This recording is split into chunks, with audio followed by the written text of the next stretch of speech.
Paz do Senhor, meus irmãos. Nós estamos aqui para mais uma gravação do canal EBD em Estudo. Nós estamos falando aqui da Assembleia de Deus em Parnamirim, a congregação de Boa Esperança do setor 2, sob a direção do pastor James Costa. Eu estou aqui com o diácono e professor Diego e juntos estaremos comentando mais uma lição da Escola Bíblica Dominical, lição dos adultos, que esse trimestre nos traz o tema Os ataques contra a Igreja de Cristo. E nós vemos algumas sutilezas de Satanás nesses dias que antecedem a volta de Jesus Cristo. Algumas coisas, alguns eventos que ocorrem e vão passando despercebidos muitas vezes pela Igreja do Senhor. Nós devemos ter muito cuidado com esses pequenos detalhes para que não venha afetar a nossa vida espiritual e a vida espiritual da nossa igreja. Esta feita nós estaremos comentando a lição de número 4. Se você ainda não é inscrito no nosso canal, entra lá no canal EBD, se inscreve no canal, ativa o sininho para receber as notificações e você vai estar por dentro aí de todas as gravações, de tudo que for postado aqui no canal em primeira mão. Então, se você não é inscrito, nos ajude, comenta lá, deixa o seu like, o joinha, e assim você está ajudando o canal EBD a que essa mensagem seja divulgada com mais intensidade para outras pessoas. Amém? A lição de número 4, que tem por data 24 de julho de 2022, tem por título A Sutileza da Normalização do Divórcio. Estaremos falando sobre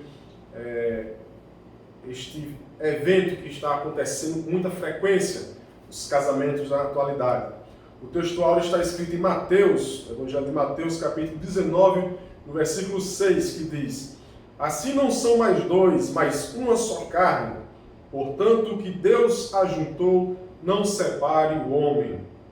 A verdade prática está dizendo que o padrão bíblico para o casamento é que ele seja heterossexual, monogâmico e indissolúvel.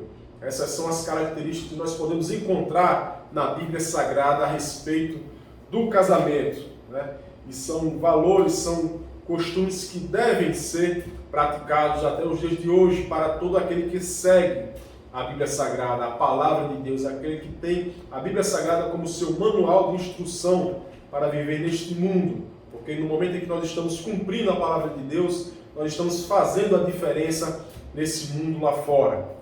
Então, o padrão bíblico para o casamento é um casamento heterossexual, um casamento entre um homem e uma mulher, o sexo masculino e o sexo feminino, monogâmico, um casamento somente de um para um, não um casamento poligâmico, onde um homem pode ter várias mulheres, uma mulher ter vários homens. E um casamento indissolúvel. Deus fez o homem para que ele vivesse para a sua mulher e a mulher para o seu marido. O texto bíblico se encontra em Mateus 19, do versículo 1 ao versículo 9. Você que é professor da escola dominical, você vai estar lendo esse texto juntamente com os seus alunos em sala de aula. E nós temos alguns objetivos que nós devemos cumprir aqui nessa lição, nesses comentários, que será o primeiro objetivo: expor o divórcio no contexto bíblico. O que a palavra de Deus diz a respeito do divórcio. Segundo, nós iremos pontuar os aspectos legal e moral do divórcio. E por último, nós iremos refletir a respeito da prática pastoral com pessoas em situação de divórcio. Estaremos comentando todos esses tópicos aqui nesta lição. E na introdução, o autor vai nos dizer que o divórcio é entendido como um ato por meio do qual o casamento é dissolvido. Esse aspecto do divórcio é a dissolução absoluta da aliança conjugal, tendo como resultado a anulação de seus efeitos civis. Dependendo da cultura, dos pressupostos religiosos praticados e da motivação que levou à ruptura do casamento, a prática do divórcio pode permitir os cônjuges contrair um novo casamento ou não. A lição de hoje fará uma análise sobre o divórcio no contexto da cultura bíblica e contemporânea, nos tempos atuais. devido à tendência contemporânea de vulgarizar o divórcio, tornando sobre e normal. A presente lição tomará como padrão aquilo que as Escrituras Sagradas ensinam sobre esse assunto.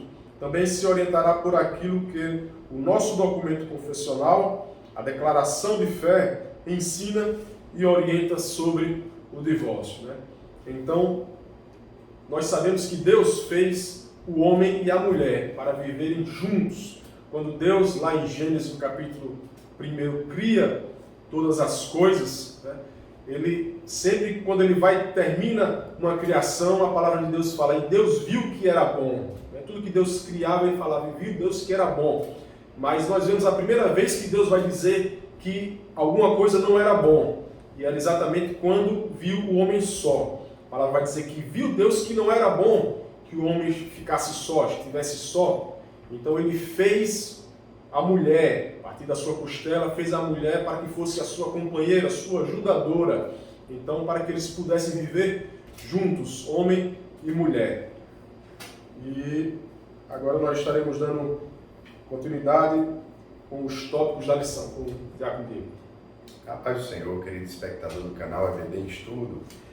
E nesse primeiro tópico da nossa lição, né, desse domingo, nós vamos ver o autor da lição, dos comentários da nossa lição, dizer no título o divórcio no contexto bíblico e no primeiro ponto, o divórcio no contexto do Antigo Testamento.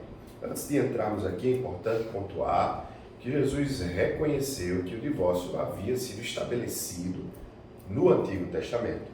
Era legítimo com a carta de divórcio que Moisés havia regulamentado. Mas Jesus, na mesma ocasião, explica que isso era uma possibilidade, não porque Deus quisesse assim, mas por causa da dureza de coração do homem.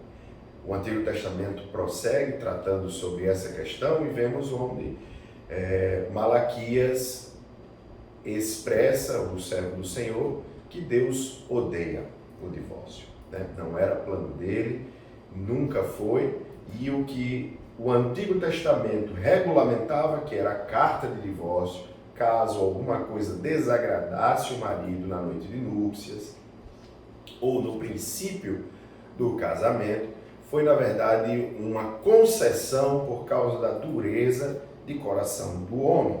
Mas ainda no contexto do Antigo Testamento, nós vamos ver que foi muito ampla, né, essa abertura deixada lá em Deuteronômio. E o termo lá usado para traduzir a razão pela qual um homem poderia chegar a dar carta de divórcio é coisa feia, ou erwat dabar, né? E é muito amplo, né? E subjetivo. Isso foi uma concessão, mais uma vez, por causa da dureza de coração do homem. Nós vamos ver Pedro dizer uma coisa interessante. Se não é lícito o divórcio, então é melhor que o homem nem se case, né? Irmão, sem querer criar polêmica, mas ele dizendo assim, se o homem não tiver nenhum recurso para lidar com sua esposa, fica complicado, né, Jesus? E essa forma de retrucar deixa exposto a cultura da época, a dureza de coração, como a carta de divórcio era usada como um recurso para oprimir as mulheres. Isso é o que o comentarista da lição vai nos trazer acerca do divórcio no Antigo Testamento, que é tratado por Cristo, uma vez que ele fala, reforça a legitimidade desse instrumento, mas nos ensinando que esse jamais foi o propósito de Deus. Verdade. E agora o segundo tópico, entrando no contexto do Novo Testamento. Como foi bem falado aqui pelo irmão Diego, no contexto do Velho Testamento, agora nós entramos no Novo Testamento. No texto de Mateus, no capítulo 19, que é o texto da leitura bíblica em classe dessa lição, né, Jesus mostra que o plano original de Deus é que o casamento dure para toda a vida, né? Lá em Mateus 19, para quem não conhece a história, os fariseus vão chegar diante de Jesus e vão questionar ele, né? Eles procuravam a todo momento acusar Jesus Cristo, a pegar Jesus Cristo em alguma falha, de acordo com as Escrituras Sagradas, para poder condenar a Jesus Cristo. E aí eles perguntam a Jesus Cristo se era lícito o homem dar carta de divórcio, carta de repúdio à mulher, né? Tendo em vista que Moisés permitiu, como o irmão Diego aqui falou, lá no Antigo Testamento, em Deuteronômio 24, né? É lícito dar a carta de divórcio à mulher, e Jesus Cristo, né, com toda a sabedoria do próprio Deus, né, encarnado aqui na terra, Jesus Cristo, Filho de Deus, e ele falou, no princípio não foi assim, Deus fez macho e fêmea, né? A gente pode ler aqui no versículo 4, capítulo 19. Ele, porém, respondendo, disse-lhes, não tendes lido que no princípio o Criador fez macho e fêmea? E disse, portanto, deixará o homem, pai e mãe. Né? Então já está vindo aí de um outro relacionamento monogâmico, pai e mãe. E se unirá à sua mulher, formando um novo relacionamento monogâmico, como a gente falou aqui, que era um dos atributos do casamento cristão. E serão dois numa só carne, assim não são mais dois, mas uma só carne, portanto, o que Deus ajuntou, não separe o homem. Não separe o homem, porque foi feito algo para que fosse unido, não fosse separado. E já nos tempos de Jesus Cristo, nos tempos antigos, os homens já queriam dar carta de repúdio à mulher por qualquer motivo.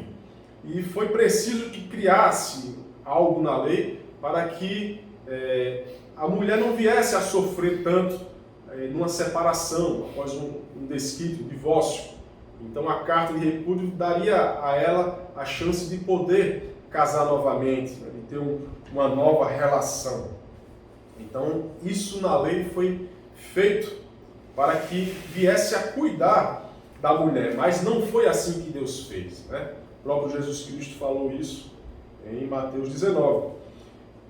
Ainda de acordo com Jesus, o único motivo que justifica a separação é se um dos cônjuges praticou relações sexuais ilícitas, que traduz do grego moichalmai, que significa adulterar. A gente vai ver isso lá no Sermão do Monte, em Mateus 5, né, onde nós vimos aí o Reino de Deus lá no trimestre passado, né, que foi falado sobre esse tópico. E o Senhor Jesus Cristo ele fala que somente pela a relação sexual ilícita, ou seja, fora do casamento, o adultério, que seria permitido a separação do casal. No texto de Mateus, portanto, o seu sentido é de alguém que cometeu adultério. O que se depreende dessa passagem bíblica é que Jesus estava dizendo que o divórcio feito por razões outras que não o adultério, não se dissolve o casamento aos olhos de Deus, né? Ainda no Sermão do Monte, nós vamos ver Jesus Cristo falar do amor, né, como algo que deve ser presente, que deve ser notório na vida de todo cristão. Inclusive, ele vai citar a questão do adultério, né? Visto que foi dito, né, está escrito na lei, não adulterarás, mas eu digo que se você apenas pensamento cobiçar a mulher do próximo, né, já cometeu adultério. Então, é a falta da prática do amor que também ocorre nesse momento. Então, o adultério, a relação sexual ilícita, fora do casamento, é algo que destoa totalmente da criação de Deus, do que Deus criou entre o homem e a mulher, do que Cristo nos ensinou através do amor que nós devemos ter para com o nosso próximo, né? E uma relação onde existe o adultério, é uma relação onde aquele que comete, ele falta com amor, não somente com o seu cônjuge, mas com todos os seus familiares, com os familiares do seu cônjuge, se tiver filhos, com os filhos, porque os filhos vão sofrer. Então é uma reação em cadeia, né, que vai acontecendo e vai destruindo não somente a sua vida, a vida do seu cônjuge, a vida de todos aqueles que cercam as pessoas envolvidas nessa relação. Então é algo que vai totalmente contra as Sagradas Escrituras. No contexto das cartas de Paulo, o casamento também é para toda a vida. Contanto, o apóstolo trata de outras situações não contempladas nos evangelhos. Escrevendo aos Coríntios, Paulo se refere ao casamento entre cristãos e casamentos mistos, quando um crente era convertido ao evangelho e outro não, né? na medida que Paulo foi pregando o evangelho aos gentios, foram aparecendo muitas situações, e essas situações elas deveriam ser tratadas por aquele que estava à frente, né? No caso Paulo, e aqueles que ele colocava à frente das igrejas por onde ele passava, né? Então aparecia várias situações, a pessoa aceitava Jesus Cristo, mas o cônjuge não era crente, né?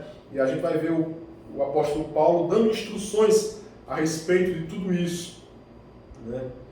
E no caso do casamento misto, Paulo diz que se o cônjuge desse crente abandonasse a esposa, esta não estaria sujeita à servidão. Está lá em 1 Coríntios, capítulo 7, versículo 15.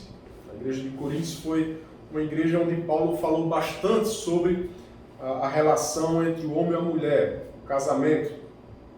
A maioria dos intérpretes entende que essa expressão não está sujeita à servidão. Significa que o cônjuge crente que foi abandonado está livre para casar novamente. E são instruções que servem para nós até os dias de hoje. Esse entendimento é seguido pela declaração de fé nas Assembleias de Deus, né? Até os dias de hoje nós seguimos esse entendimento a respeito do casamento. Contudo, somente no caso de o abandono partir do cônjuge não crente.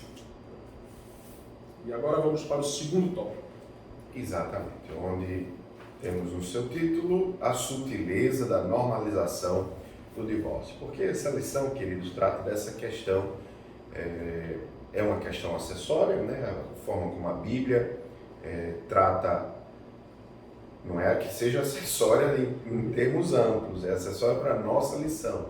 Porque estamos falando da perspectiva do divórcio no Antigo Testamento e no Novo Testamento, para chegarmos no cerne dessa lição, que é a sutileza com que a relevância que tem o divórcio, e como Deus o detesta, e como Deus o reprova, e como isso é exposto tanto no Antigo como no Novo Testamento, que é o cerne da nossa lição de hoje.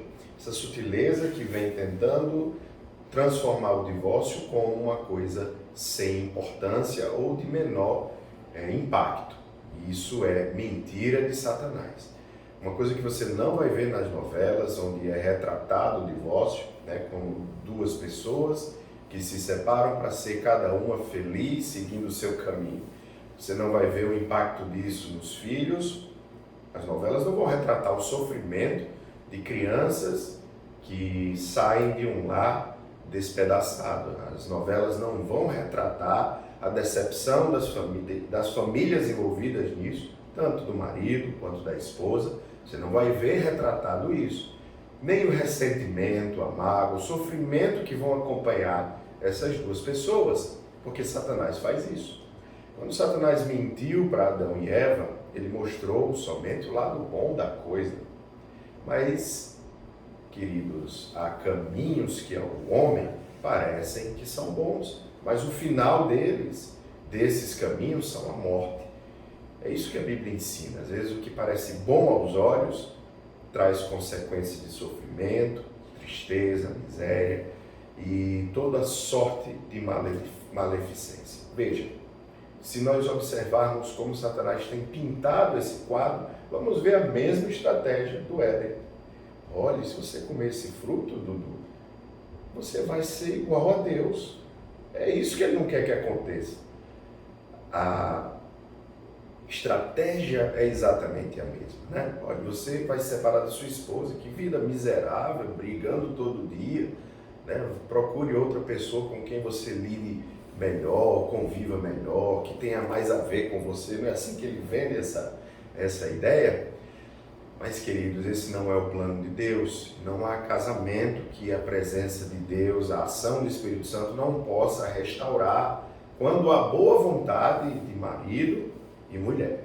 Então, no primeiro ponto desse tópico, quando a gente chega no cerne da nossa lição, que é a sutileza com que o divórcio vem sendo incutido na cabeça dos homens e mulheres, maridos e esposas. Do ponto de vista legal aqui, a legislação brasileira já foi muito mais rígida com respeito ao divórcio. O adultério foi crime até os anos 70, se eu não me engano, né? Você vê que isso são reflexos de uma cultura que sofreu a influência, né, ou recebeu a influência de uma cultura judaico-cristã. Então, até os anos 70, se eu não estou enganado, o adultério era crime. E eu acho que foi no início, na última reforma do Código Civil, que nós tivemos a mudança no tratamento com o divórcio. Veja o que diz o comentarista. Contudo, nas últimas décadas, as razões que justificam o divórcio podem ser várias. A partir da Constituição de 88, passou-se a permitir divorciar-se e recasar quantas vezes fosse preciso.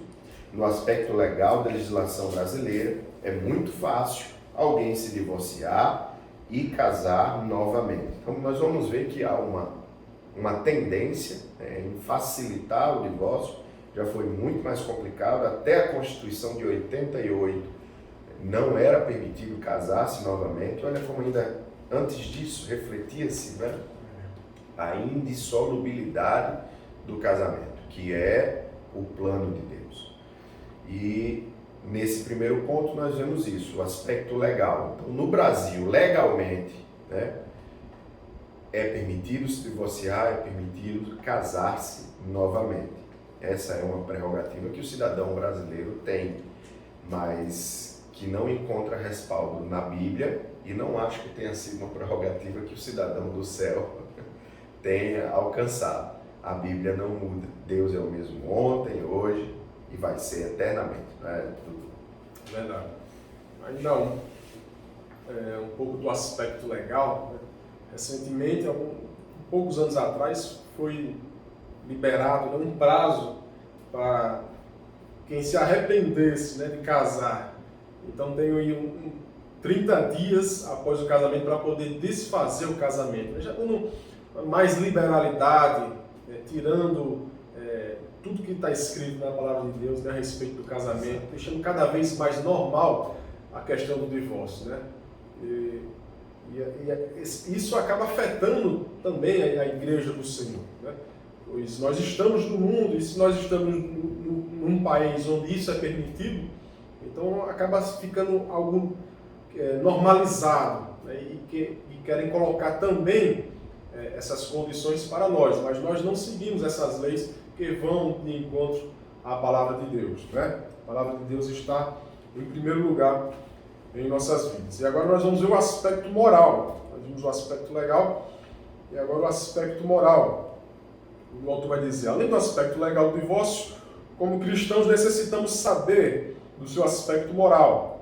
Para um descrente, qualquer razão ou motivo justifica a prática do divórcio e um novo casamento. A gente lembra aquela passagem, né, do dilúvio, quando Deus manda um dilúvio sobre a terra, e ali Noé, Deus manda nós fazer a arca, né, e vai somente Noé e sua família para dentro da arca, juntamente com os animais, e ali toda a humanidade é morta. E a palavra vai dizer que na época, nos dias de Noé, as pessoas se casavam e davam-se em casamento. Então essa palavra quer dizer que naquela época o casamento já estava algo banalizado, né? O casamento já não era tido como uma instituição que foi criada por Deus. Então o inimigo, desde os tempos antigos, desde sempre, ele procura deturpar tudo aquilo que Deus fez, para que a humanidade vá de encontro com os mandamentos de Deus, com a palavra de Deus. Mas o cristão deve perguntar se isso é moral, né?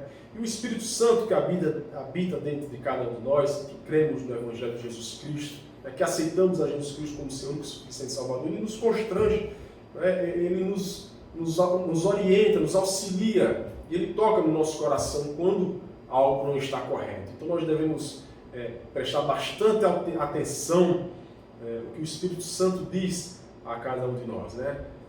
Quando João escreveu o Apocalipse, né, o livro da Revelação, ele escreveu tudo que foi falado por Jesus Cristo ali e falava: quem tem ouvidos, ouça o que o Espírito diz às igrejas. Então nós devemos estar com os nossos ouvidos espirituais abertos, atentos àquilo que o Senhor tem falado com cada um de nós, para que nós não venhamos cair, né, em tentação, que nós não venhamos desviar da palavra de Deus.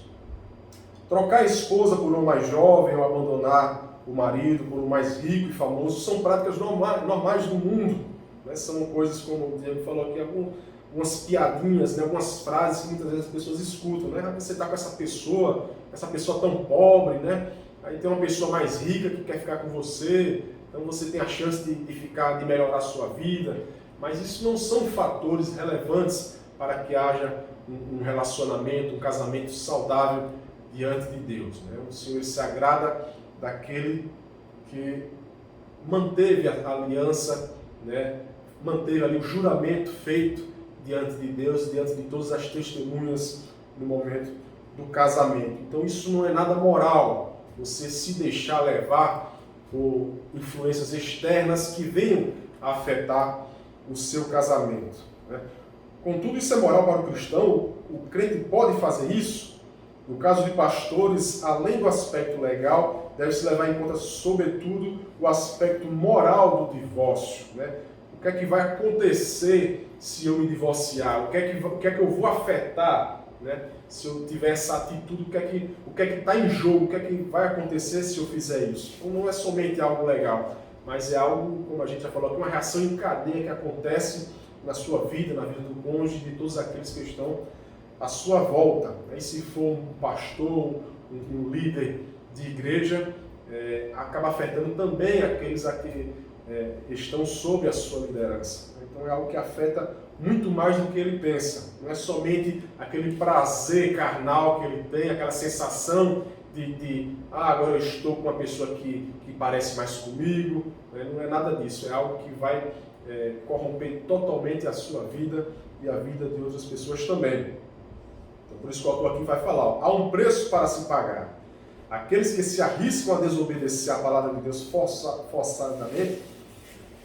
forçosamente terminam machucados, né? Então todo aquele que peca, né, o pastor Agnaldo Betti lá de Campinas, ele sempre fala, né, o pecado é como um cartão de crédito.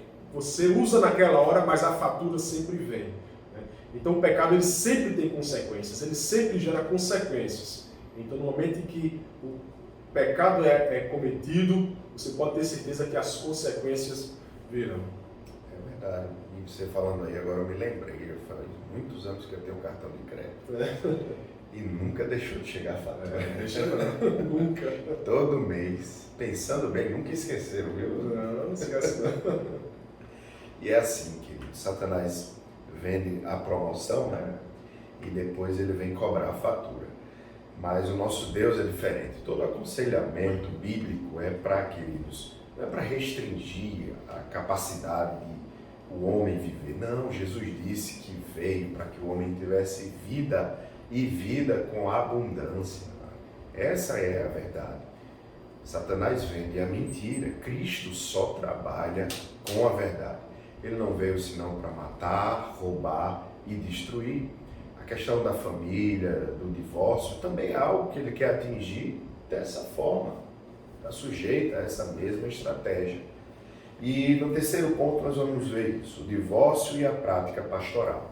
Todo o esforço da igreja deve ser ensinar a homens e mulheres, maridos e esposas, que o plano de Deus é um casamento forte, um relacionamento respeitoso, amoroso, compromissado. E o plano de Deus é que o casamento seja indissolúvel. Essa é a perspectiva que a Bíblia oferece de Deus para nós. Mas, infelizmente, acontece o divórcio em nosso meio. E, nesse ponto, o comentarista da lição vem trazer essa visão. A pessoa do divorciado, né? Não gostaríamos que houvesse, mas, infelizmente, acontece. Paulo estabelece alguns critérios, inclusive o da sujeição. A gente viu isso, né? Na abordagem do Novo Testamento para o divórcio, a questão do divórcio. E aí eu lembrei que uma vez na escola dominical, um aluno trouxe essa questão, né? Mas Jesus estabeleceu o adultério como causa legítima de divórcio. O Antigo Testamento não tinha isso. Isso realmente não tinha, porque lá, se você adulterasse, não tinha como divorciar, né? Você seria condenado à morte, né? O adúltero. E essa é a perspectiva geral, né, de que não é plano de Deus que o divórcio aconteça, apesar das aberturas que nós vemos por meio do divórcio, por meio, do adultério, a morte do cônjuge, Paulo falando da questão da servidão, né? Porque ele diz: como sabe você, mulher, se há de salvar o seu marido? Ou você, marido, se haverá de salvar a sua mulher? Deus não nos chamou para servidão, mas para liberdade. Existe aí um limite que coloca essa possibilidade. Quando servir a Cristo naquele casamento se torna quase impossível, aí Paulo abre essa possibilidade. Eles estão entre nós. É possível, irmãos, então, essa convivência. O divórcio não é desejável em nenhum cenário, mas quando isso acontece, nós vemos que é importante que a igreja ofereça suporte para o divorciado. Veja o que diz aqui o comentarista da lição. Divorciados devem obter aconselhamento pastoral e, concomitantemente, o acompanhamento psicológico não deve ser negligenciado. Então, essa é uma questão importante. Não podemos deixar que, por exemplo, tabus afastem da convivência cristã pessoas divorciadas. Mais uma vez, Dudu, a gente está falando sobre isso porque precisamos encontrar o equilíbrio bíblico sobre essa questão.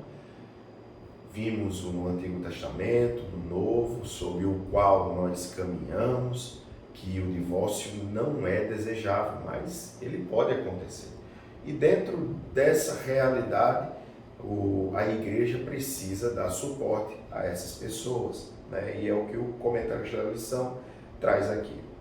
Excluí-las da convivência cristã, nesse caso, não é aceitável, não é bom, né? Não é bom. E assim a gente chega ao segundo ponto, né? Desse terceiro tópico.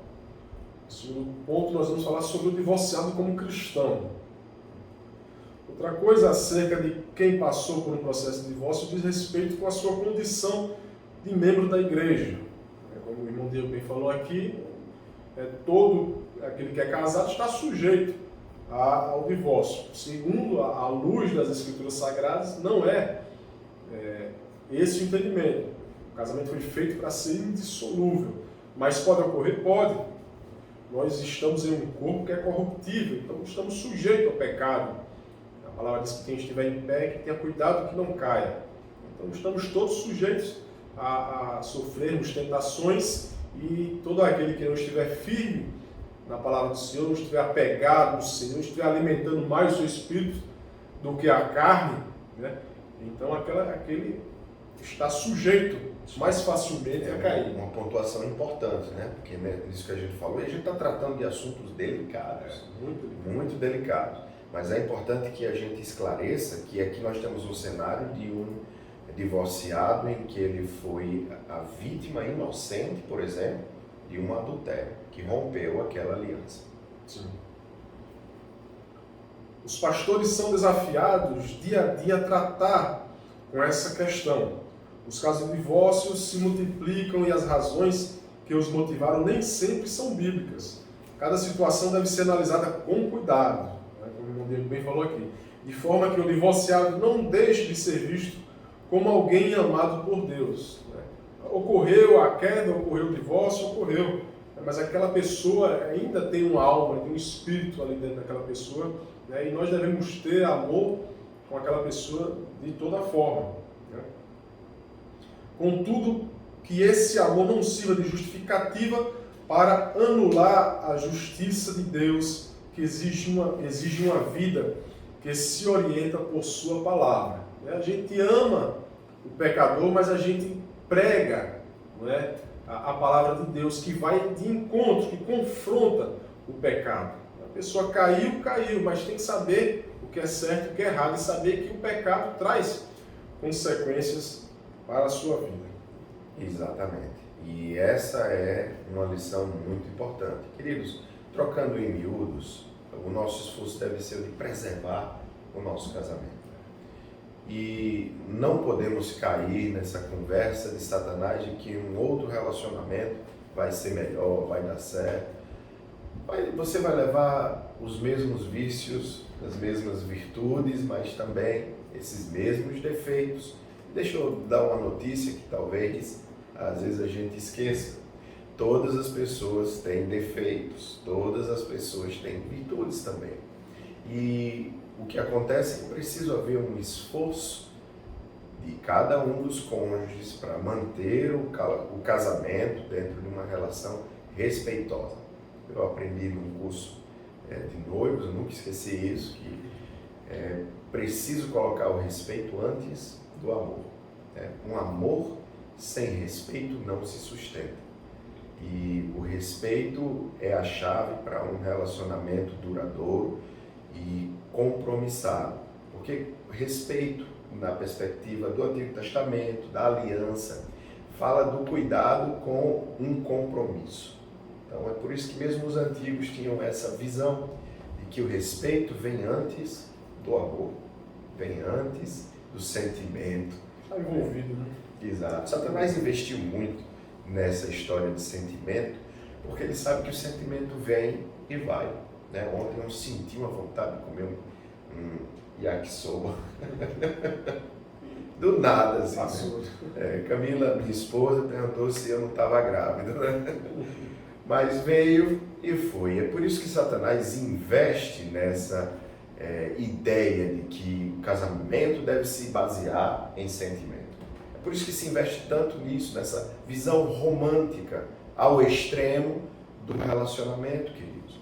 É porque ele sabe que sentimentos vêm e vão, mas o amor, que é intencional, racional e fruto de respeito a uma aliança firmada um dia, esse é duradouro. Esse é o modelo bíblico. E aí o ser humano é sempre levado, Dudu, a essa condição de escolher entre a bênção e a maldição, a obediência e a desobediência. E assim a gente chega, queridos, ao final dessa importante lição. E eu vou ler aqui o primeiro parágrafo que diz o comentarista na conclusão da nossa lição de hoje.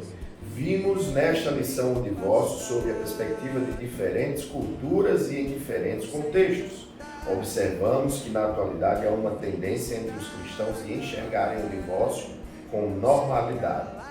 Essa é uma postura perigosa, arriscada e até mesmo pecaminosa. Isso porque as Escrituras contêm princípios e preceitos que moldam os relacionamentos humanos. O casamento foi uma instituição que Deus criou e nós precisamos ter essa visão de que o divórcio não é uma coisa sem impacto, sem consequências, mas pelo contrário, é grave e traz consequências destrutivas para as nossas vidas e as vidas de pessoas que importam para nós, os filhos de um casamento, as famílias de marido e mulher.